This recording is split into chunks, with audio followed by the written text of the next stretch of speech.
क्या हाल है भाई लोग। अब देखो, अभी तक हम लोगों ने काफ़ी चीज़ें पढ़ ली हैं। सपोर्ट रेजिस्टेंस हल्का फुल्का हम लोगों ने कवर किया था पिछली वीडियो में। अब एक चीज़ समझो, ऐसा होता है क्या तुम्हारे साथ कि जैसे तुमने मान लो कोई एक लेवल था, उसके ब्रेकआउट पे तुमने ट्रेड किया और तुमने उसके जस्ट नीचे का एसएल लगाया, हल्का फुल्का मार्केट ऊपर गया, फिर आया तुम्हारा एसएल हिट कर गया और उसके बाद फिर वापस उसी डायरेक्शन में चला गया। ठीक है, तो ये जो तुम ब्रेकआउट पे ट्रेड किए हो, ठीक है, और तुम्हारा एसएल हिट हो गया, तुमने एक्सपीरियंस किया इंस्टीट्यूशंस की लिक्विडिटी ट्रैप। मतलब क्या है इसका, अब आज की वीडियो जब हम कवर कर लेंगे तो 90% सिचुएशन में तुम इंस्टीट्यूशंस में कभी भी इंस्टीट्यूशंस के लेवल पे ट्रैप नहीं हो गए। देखो, आज ब्रेकआउट वर्सेस फेकआउट का जब हम लोग क्लास ले लेंगे उसमें हम समझ लेंगे कि रियल ब्रेकआउट क्या होता है, हम लोग अवॉइड कैसे कर सकते हैं फेक ब्रेकआउट। और फिर आज हम समझ लेंगे कि जब तुम ब्रेकआउट पे ट्रेड करते हो उस समय इंस्टीट्यूशंस कैसे अपने पोजीशन बनाने के लिए उन लेवल्स का इस्तेमाल करते हैं। उसके बाद फिर हमें कब ट्रेड करना चाहिए और कब ट्रेड नहीं करना चाहिए। सबसे पहली चीज हम ये समझते हैं कि ब्रेकआउट होता क्या है। अब जब कल की वीडियो में हमने कहा था कि जैसे मान लो एक कोई प्राइस है 100 रुपीज़ का किसी स्टॉक में अप साइड पे, और कोई एक प्राइस है डाउन साइड पे 80 रुपीज़ का, 100 रुपये से बार बार मार्केट रजिस्ट कर रहा है अपने आप को और 80 रुपये पे आके बार बार सपोर्ट ले रहा है। ठीक है, जब तुम ये चीज़ देखते हो तो तुम समझ जाते हो कि मार्केट इसके बीच में कहीं कंसोलिडेट कर रहा है। ठीक है, अब मार्केट परफॉर्म कैसे करता है, मार्केट का परफॉर्मेंस होती है ट्रेंडी, फिर कंसोलिडेशन और फिर ट्रेंडी। ये मार्केट का तरीका है मूव करने का। तो देखो, जब ट्रेंडी होता है, ठीक है, तो एक लेवल से मार्केट उठे जा रहा है, उठे जा रहा है, उठे जा रहा है, फिर एक लेवल आता है, वहाँ पे मार्केट पे सेलर्स ऊपर से पुश करते हैं मार्केट को। ठीक है, और बायर्स मान लो यहाँ से यहाँ तक बायर्स ने उठा दिया मार्केट को, तो अब एक जगह पे या तो वो प्रॉफिट बुक करेंगे या तो फिर वो एग्जॉस्ट होंगे, उनके पास पैसे की कमी होगी जिस वजह से अब वो और पैसा नहीं डाल पाएंगे। उस लेवल पे मार्केट हल्का फुल्का पॉज ले लेता है, या फिर अगर वो अपना प्रॉफिट बुक करते हैं या नए सेलर्स आते हैं तो मार्केट हल्का फुल्का नीचे आता है और एक रेंज में यहाँ पे फंस जाता है। फिर यही रेंज चला जाता है कंसोलिडेशन में। अब देखो दो चीज़ें, पहली चीज़ की जो 90% लोग अपना लॉस करते हैं वो इन्हीं कंसोलिडेटिंग जोन्स में करते हैं लॉस। समझ रहे हो, क्योंकि ये बहुत अनप्रिडिक्टेबल जोन होता है। हर ये 80 से 100 के बीच में कौन से प्राइस पे अचानक बायर आ जाएंगे, कौन से प्राइस पे अचानक सेलर आ जाएंगे। बस हमें ये पता होता है कि 80 एक डिमांड जोन है, तो यहाँ पे मोस्ट लाइकली बायर्स आ सकते हैं। ठीक है, और फिर सप्लाई जोन है 100 का, तो यहाँ मोस्ट लाइकली सेलर्स आ सकते हैं।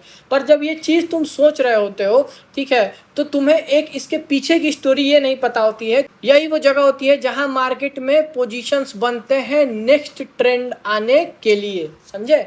अब देखो होता क्या है, जैसे मान लो तुमने एक लाइन ड्रॉ की, ठीक है, अब ये बार बार तुम देख रहे हो कि प्राइस इस लाइन से रेजिस्टेंस ले रहा है। ठीक है, रजिस्ट हो रहा है, बहुत ध्यान से समझना, रजिस्ट हो रहा है। ठीक है, तुमने सोचा कि यार अगर ये मार्केट इस लाइन पे आके ब्रेक किया तो मैं यहाँ पे बाई कर लूँगा, क्योंकि ये ब्रेकआउट होगा। क्या होगा, ब्रेकआउट होगा। पर देखो सिचुएशन क्या है, इस सिचुएशन में यहाँ पे दो चीज़ें होती हैं। पहली कि जिस लेवल पे तुम सोच रहे हो बाई करने का, अब देखो वहाँ होता क्या है, यहाँ पे जब मार्केट ऐसे ऐसे कर रहा है, ठीक है, तो कोई एक ऐसा इंस्टीट्यूशन या कुछ है जो यहाँ सेल कर रहा है। ठीक, अब वो सेल कर रहा है तो उसका सेल कहाँ होगा, जस्ट इस जोन के ऊपर। कहाँ होगा, जस्ट इस जोन के ऊपर। अब जैसे मान लो मार्केट यहाँ आया और एक सडन सी रैली मारा, ध्यान से समझना, मार्केट आया एक सडन सा स्पाइक मारा। अब जैसे ही उसने, अब इतने दिन से ये इसको क्रॉस तो किया नहीं है, जैसे ही उसने स्पाइक मारा यहाँ पे जितने भी सेलर्स थे उनका एसएल हिट हो गया। अब एसएल हिट में क्या होता है, एसएल हिट में मार्केट में बाइंग पोजीशन आती है। सेलर्स का एसएल हिट होगा तो क्या आएगा, बाइंग पोजीशन आएगी। अब देखो जैसे ही मार्केट में बाइंग पोजीशन आती है यहाँ पे, वैसे ही मार्केट एक हल्का सा और ग्रीन कैंडल बनाता है। समझे। अब तुम्हें ये कन्फर्मेशन लगेगा, क्या लगेगा, कन्फर्मेशन लगेगा। पर अब देखो प्रॉब्लम क्या है, प्रॉब्लम ये है इन सेलर्स को पता चल गया मार्केट अब ब्रेकआउट दे चुका है, तो इन्हें भी अपना लॉस रिकवर करना है और पैसा बनाना है। ठीक है, तो ये भी बाइंग साइड जाना चाहते हैं। ठीक, और जिन लोगों ने मार्केट को 80 से उठाया था, 80 से उठा के 100 तक, जिन लोगों ने मार्केट को यहाँ 80 से उठाया था वो अपना यहाँ पोजीशन इंक्रीज करना चाहते हैं। अब देखो ये दोनों सेलर्स हैं, इंस्टीट्यूशंस हैं, इनके पास बहुत ज़्यादा पैसा है, 100, 500, 600 करोड़, 1000 करोड़, और उन्हें ये स्टॉक बाई करना है। तो वो कैसे करेंगे? कर ही नहीं पाएंगे। रीज़न क्या है? क्योंकि ब्रेकआउट देख के चाहे वो रिटेलर्स हो या कोई भी, हर कोई बाइंग ऑर्डर ही एग्जीक्यूट कर रहा है, पर उन्हें अपना बाइंग ऑर्डर एग्जीक्यूट करने के लिए सेल ऑर्डर चाहिए ना मार्केट में। तो वो क्या करते हैं, देखो सबसे पहले मार्केट आएगा, एक ब्रेकआउट आएगा, ठीक है। मेरे तुम्हारे जैसे जो रिटेलर्स होंगे, जो ये सोचते होंगे, एकदम नए बंदे या फिर रिटेलर्स, वो ये सोचेंगे कि ये यार ब्रेकआउट है, यहाँ पे बाई कर लेता हूँ और एसएल लगा देता हूँ यहाँ कहीं का।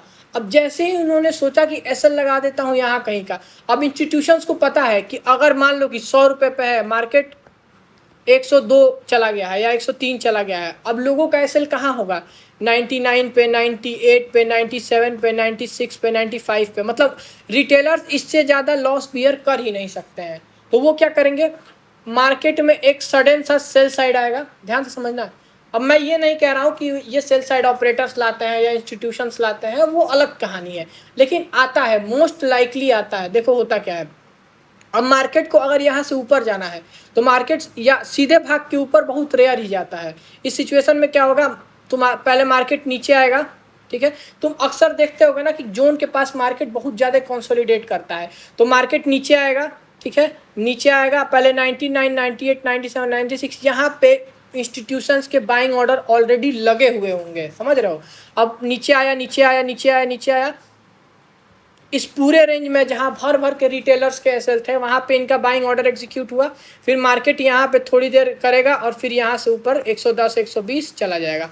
अब तुम ये सोचोगे कि अरे यार मैंने भी तो किया था, मैं तो ट्रैप हो गया, ठीक है। या फिर कुछ सिचुएशंस में क्या होता है कि मार्केट आएगा और भागते चला जाएगा, फिर किसी एक जगह से अचानक से बहुत तेज़ डाउन साइड करेगा और फिर ऊपर चला जाएगा। ये सारी जो चीज़ें होती हैं ना, ये सारे इंस्टीट्यूशंस की वजह से होती हैं। क्योंकि यार देखो, इंस्टीट्यूशंस को एंट्री करनी है। अब मेरे तुम्हारे जैसे उनके पास लाख 2 लाख तो है नहीं, 5 लाख 10 लाख कि वो अपना एंट्री बताएंगे, तो उनको एक अच्छा खासा एसएल चाहिए होता है अपने पोजीशन को बनाने के लिए, और उस एसएल के लिए वो लिक्विडिटी का यूज़ करते हैं। लिक्विडिटी मतलब क्या होता है? वही बायर्स का एसएल, समझे। जैसे कुछ सिनारियों में कभी कभी तुम ये भी देखते होगे कि मार्केट है, सपोर्ट ले रहा है, सपोर्ट ले रहा है, सपोर्ट ले रहा है, ठीक है। अब उसके बाद तुमने एक लाइन ड्रॉ की थी, बार बार मार्केट उस पर सपोर्ट ले रहा है, सपोर्ट ले रहा है, सपोर्ट ले रहा है, नीचे साइड ब्रेक डाउन किया, ठीक है। जब ये सपोर्ट ले रहा था तो सपोर्ट पे 90% लोगों का जो बायस होता है दिमाग में ना, वो बाई करने का होता है, ठीक है। जब तक वो सपोर्ट पे सपोर्ट ले रहा है, और जैसे ही ब्रेक किया लोग पैनिक हो जाते हैं कि यार कहीं गिर के ये तुरंत से एकदम धड़ाम से गिर ना जाए। तो वो क्या करेंगे, वो यहाँ पे तुरंत अपना सेल ऑर्डर एग्जीक्यूट करते हैं। फिर मार्केट यहाँ पे हल्का सा कंसोलिडेट करता है, फिर अंदर जाता है, सबका एसएल लेता है, फिर यहाँ से मार्केट मूव कर जाता है। ये भी होता है। ये सारे जो सिचुएशंस होते हैं ना, ये सारे क्या होते हैं, ये सारे ही सिचुएशन इंस्टीट्यूशंस का होता है, इंस्टीट्यूशंस की वजह से होते हैं। और इंस्टीट्यूशंस अब तुम्हारा एसएल लेता है और अब तुम्हें ट्रैप करेगा, उसके बाद फिर मार्केट मूव करेगा। फॉर एग्जांपल आज ही की स्टोरी है, ओबरॉय रियलिटी करके एक स्टॉक है, उसके 5 मिनट के टाइम फ्रेम पे मार्केट ऐसे मूव कर रहा था, ठीक है।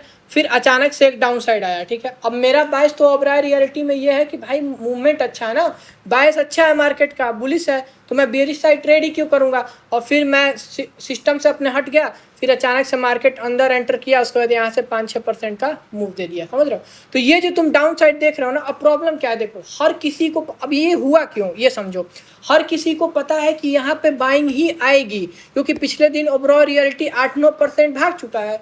तो ऑब्वियस ही चीज़ है कि अगर भागा है तो सबका बायस ये होगा कि मैं बाइंग करूंगा, बाइंग करूंगा, बाइंग करूंगा। और कुछ लोग ये सोच रहे हैं कि हो सकता है कि भागा है इतना अच्छा तो गिर भी सकता है। तो अब मार्केट इसी चीज़ का फ़ायदा उठाता है। ये जो साइकोलॉजी होती है ना, मिक्स साइकोलॉजी जो होती है ना लोगों की, मार्केट इसी चीज़ का फ़ायदा उठाता है। कैसे उठाता है? पहले मार्केट हल्का हल्का अप साइड मूव करेगा, लोगों का पोजीशन बनवाएगा, फिर वो लोग अपना एसएल ट्रेंड लाइन के नीचे धीरे धीरे शिफ्ट करते जाएंगे, और मार्केट आएगा, सबका एसएल हिट करेगा, यहाँ पे इंस्टीट्यूशन अपना पोजीशन बनाएंगे, फिर मार्केट वहाँ से भाग जाएगा, समझ रहे हो।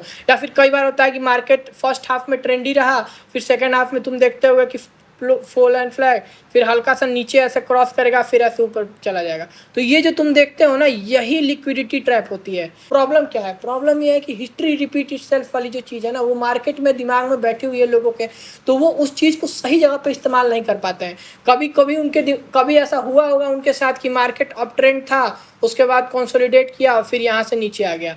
अब ये चीज़ का मार्केट अप ट्रेंड था, फिर यहाँ से नीचे आ गया। अब इस चीज़ का इतना ज़्यादा डर होगा उनके अंदर ना कि जब वो मार्केट यहाँ पे ऐसे डाउन साइड पे ब्रेक करेगा ना, तो वो तुरंत यहाँ पे या तो बाइंग पोजीशन अपना एसएल में ले लेंगे और नहीं तो फिर सेल पोजीशन एंटर कर देंगे। और दोनों ही सिचुएशन में बाइंग ऑर्डर एग्जीक्यूट होगा किसका?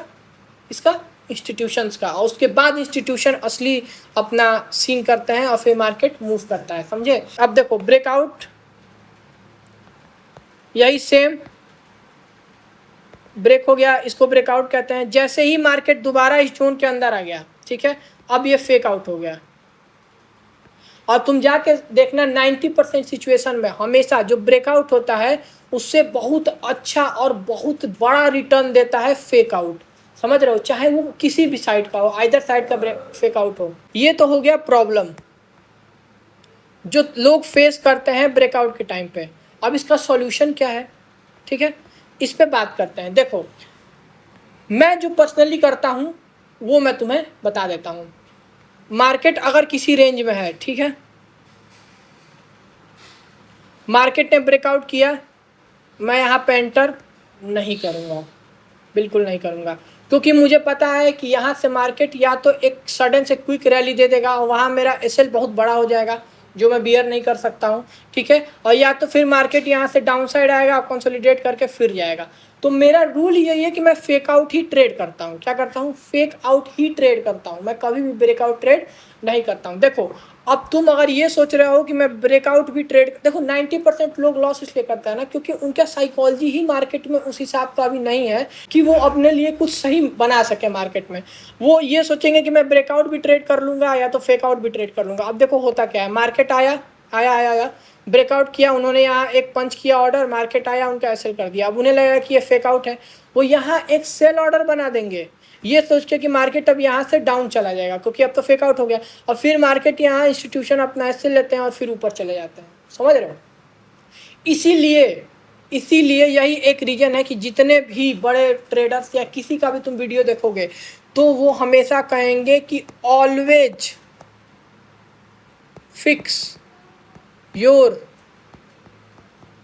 बैस बिफोर ट्रेड।